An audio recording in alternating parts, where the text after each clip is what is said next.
the comparison with my primary business of manufacturing. Right. If any returns gets anywhere better, that's where I would look into. Sure. Other than that, there is no point in diversifying the money. ये तो थाली में से निकाल के कटोरे में कहाँ फिट कर? Okay. So the question then I have is that given again that we are all advancing in age, etc. And obviously it's your business, so you will carry on with the business as much as you can. But would you not want to look at some kind of a method that the industry can offer you for eventually retirement planning and a steady income? Or are you, thinking that the business will give you the returns to be able to manage that? See, that's a typical thinking of people who like thinking of someday I'm going to retire. Now, evidently, someday I'm going to retire, but it doesn't. See, mine is an ongoing kind of a business to run with. See, I pay Provident Fund. I don't get Provident Fund. Right. I have no management for what am I going to do after retiring. I have 25, 30 people who work for me. They have the Provident Fund, I pay for that. So, I don't have the benchmark set for I have to have a corpus of so much when I turn 65. So this is the interesting point I wanted to kind of just, given your position, given the fact that you will, hopefully the company will be successful and you may not need that support. But have you been approached by anybody to even suggest something in that area? No, there are many people who will suggest that don't put all the eggs in the same basket and all that kind of a thing. Right. But you have to believe in yourself. Okay. You have to believe in yourself. If I start doubting my own primary business, which has been yielding results for last 50 years, that is sufficient enough statistics to say that it's giving me enough funds. So, I mean, there is no point in doubting a 50 years of return from my own business and start putting somewhere money in. Sure, I appreciate that. So here's a situation where a successful business person has not invested in the industry. And I think there's a message in that where, we have to be able to bring people like Ganesh into the net. I suspect that over a period of time, there has to be some message that has to be sent out to all the small business owners. And if you know India, that it's the largest employer in small businesses, and if that business owner and the small business people are not buying into the story, then I think something that we have to do. I would like to add one more thing Please, to the mutual fund investor or the mutual fund professionals, that mutual fund professionals are no magicians of producing money. Okay. Number one. And number two, I mean, mutual fund investors, they should not take the greed from, greed is a point. See, if there are fixed deposit owners, like a salaried class, this is primarily meant for the people who has money saved and they want a better returns than what the bankers offer. So that is where the ability comes from for the mutual funds people. But I have seen mutual fund people also had a murky history ever since 1990. I have seen ups and downs like any other business gets it. There are so many mutual fund net asset value went down. So it's like, as I said, there are no magicians. Yes. But it's good to see that you're at least tracking them. So I am tracking them very well. Thank you very much. Really appreciate your time. Thank you, sir. Thanks. Again, interesting message. You have had, we've had four professionals here. One who doesn't invest in the funds at all. There are others who have invested in different ways. Finally, I'd like to call Amit Mishra. Amit is a partner, young, dynamic, as you can see, aggressive partner in ASD Associates, which is a legal firm. And they work with small businesses, mid-sized businesses in various areas of the law. Hi. Amit, thanks. Thank you very much.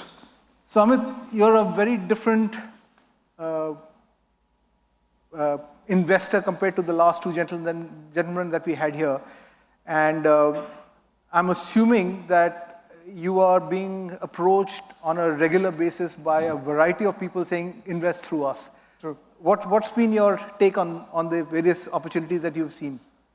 People do approach, I would say that. But then I have been invested in the share market through DMAT account since I was 18. And then it was difficult for me to follow up on CNBC every time, and when you're in a meeting and you come out and the market is all like crashed, and that's when you realize, no, you need a manager. So, and after seeing the funds being there in the account, my banker approached, so kar lo, acha hai, acha hai. So that's when I decided, okay, so let's go for it. It's not going to like damage anything, but it's worth the risk, that's all. Okay. So you went in with the bank through as a channel first? Yeah, because it was easier for the manager to convince me because he has all the money which we all own. So. Of course. And are you still with the bank, or you? Still with the bank, through the bank is what I would say. Right. Everything happens through the bank. Still investing through the bank? Yes. Okay, very good. And you've had a good experience with the advice that you've been given?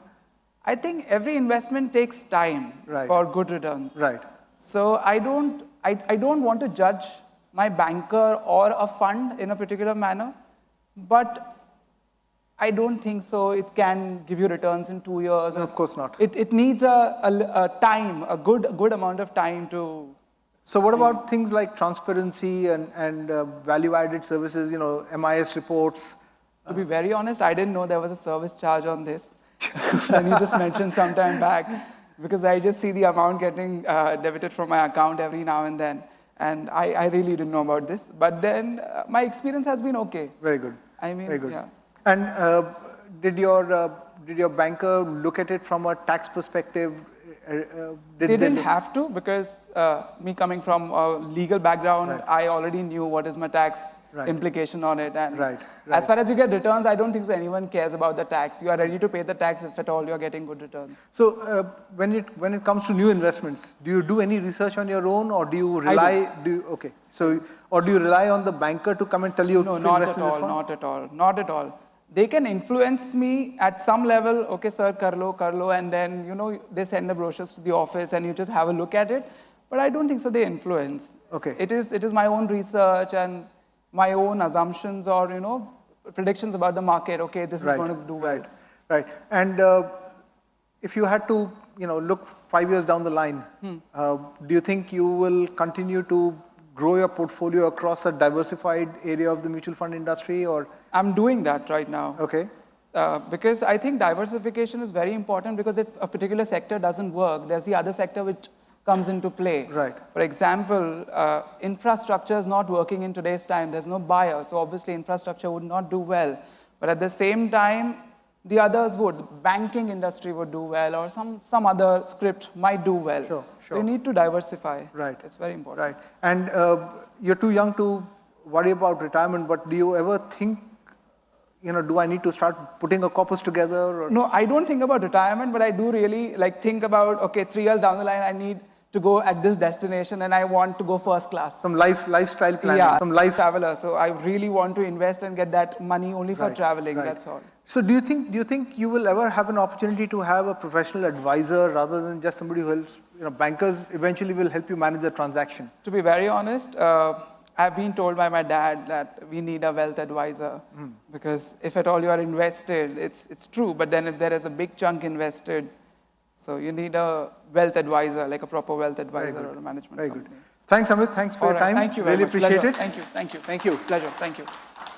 So, sorry, please, Amit, there's a question for you.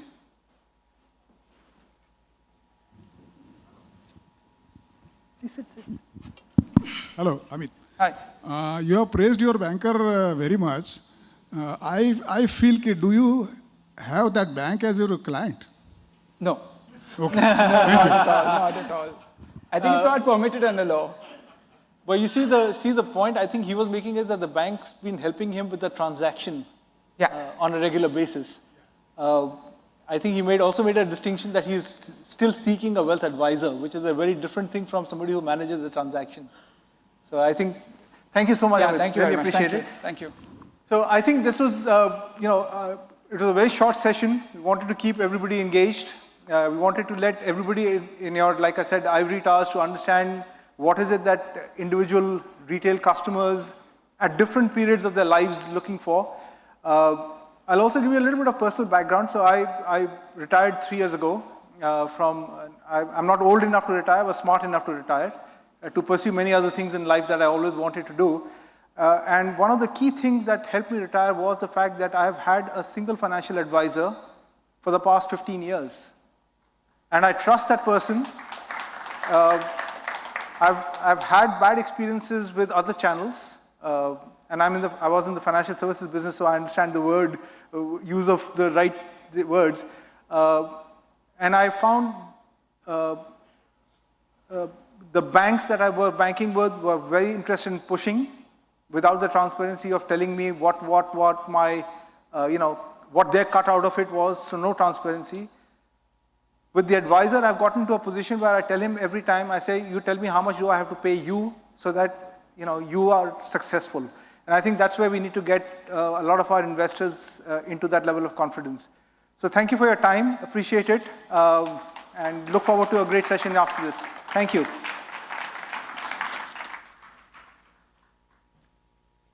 Thank you so much for those absorbing discussions and conversations. Up next, our next session, why are there only 10,000 active advisors for a country of 125 crore?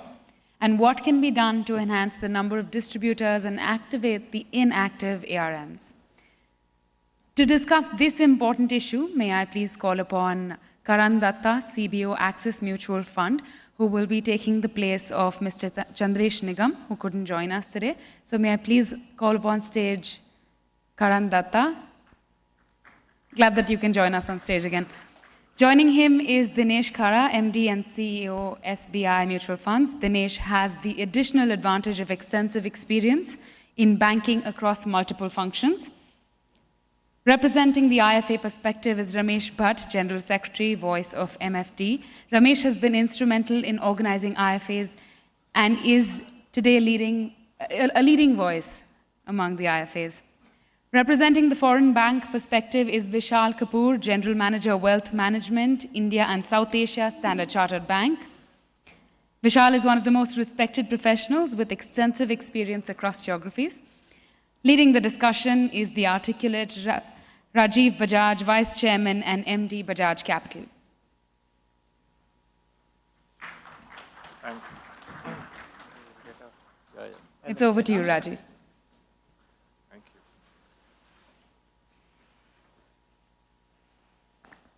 So distribution is on cost cutting, as you can see. So we'll share 2 sofas amongst 5 of us. That was please, I think. Sir. Sorry, Vishal.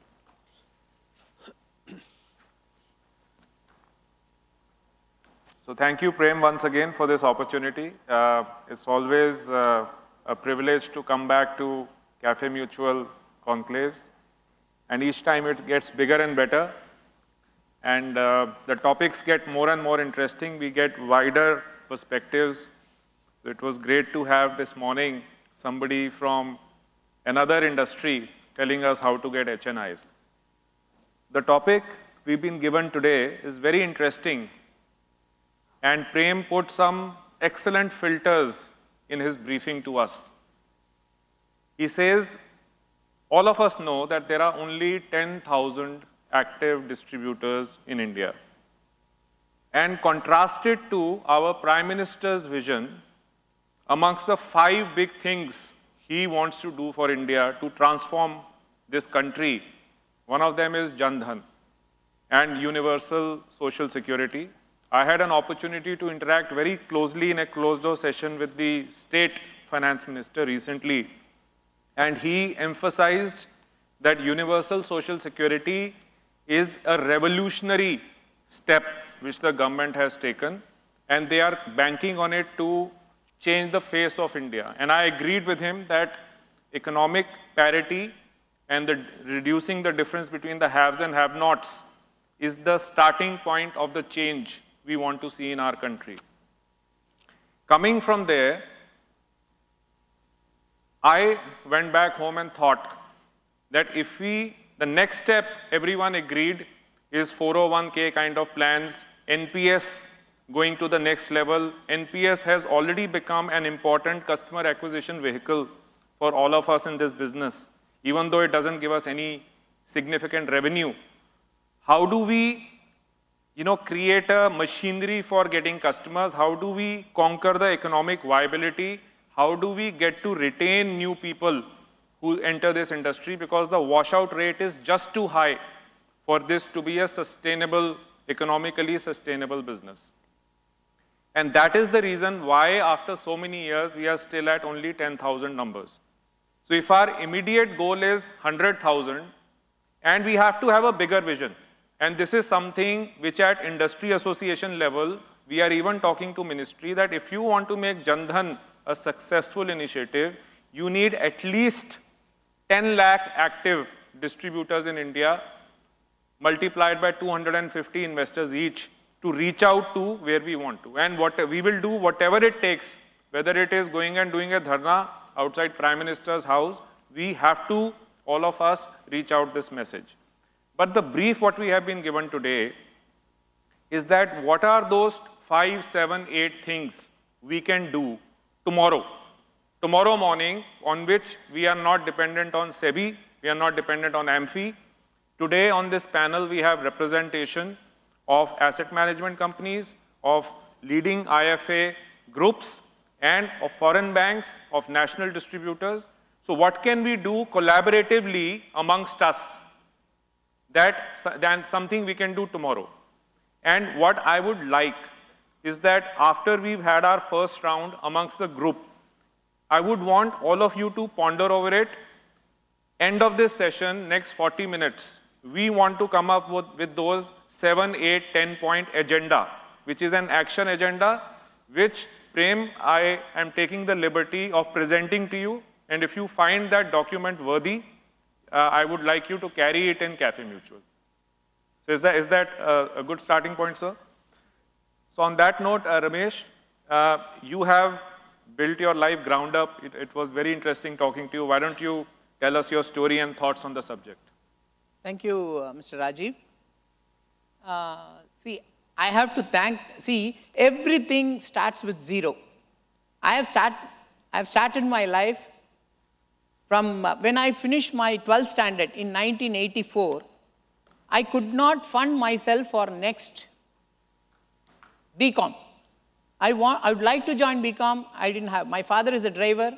He could not fund me fee for my next education. I went to Bajaj Capital in 1984. Day I do not remember. I went and taken up the agency for FDs. Those days we used to sell FDs, 4-5% we get, fantastic it was.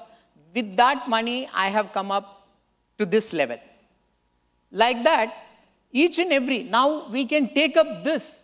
We are not taking it up with the 12th standard. We are directly going and chasing MBA student or who have done a business, in a big way grown. No. Go start with a small student who is doing 12th standard, a commerce student, maybe educate him. Let people like Funds India, people like IFA, this iFast, people like Bajaj Capital, or people who have come out with new softwares, they can all go educate these people who's just come out of 12th standard, tell them, boss, you educate yourself. Why do you take money from your father to educate yourself? This will definitely work. It will bring more and more young, new blood to, if you see in this hall, I see the average age is 35 plus. I don't see a youngster in this. We need blood, young blood in the industry. That is the best way, which is number one, where these people can go talk to those 12th standard students, tell them, boss, you can be on your own. Then take it forward. We will get more. This is the immediate action which we can. And also, we can request the government to come out with, now BCom is there. Let it be BCom on distribution and advisory. Let us teach him from the day one not to sell anything. Mis-selling will never ever happen because he is taught what is to be done. He will understand what he should do. And number two is, we must always keep the existing, I'm talking to the existing distributors now. We should always keep our distributors, our investors happy. When your investors are happy, he will recommend you to another guy. So like this, the investor community will grow. When more investors are coming in, automatically the distributor need will increase and distributors will come into the industry. That's number 2. Number 3 point is, we are always talking about investors' education, investors' education. Why not? Money is spent on distributors' education, which is very, very, very important now. Yeah, one distributor is equivalent to educating 250 investors in the country, which is very important now. The regulators should come forward and spend some money for advisors' education so that it will be easy to move to the next level. That's my views. Thank you, Ramesh. Very, very crisp. Dinesh ji? Thank you, Rajiv ji. Of course, it's a very thought-provoking subject, and the fact of the matter is that we always keep on saying that this is one product which suffers the distribution handicap. But here is the issue how to address that distribution handicap. Very large size of the geography, where we have a widely distributed population of potential investors which exist. But somehow the flavor is only for the coupon products. That is something, that's a dilemma. That's an unfortunate situation in which we are all living through.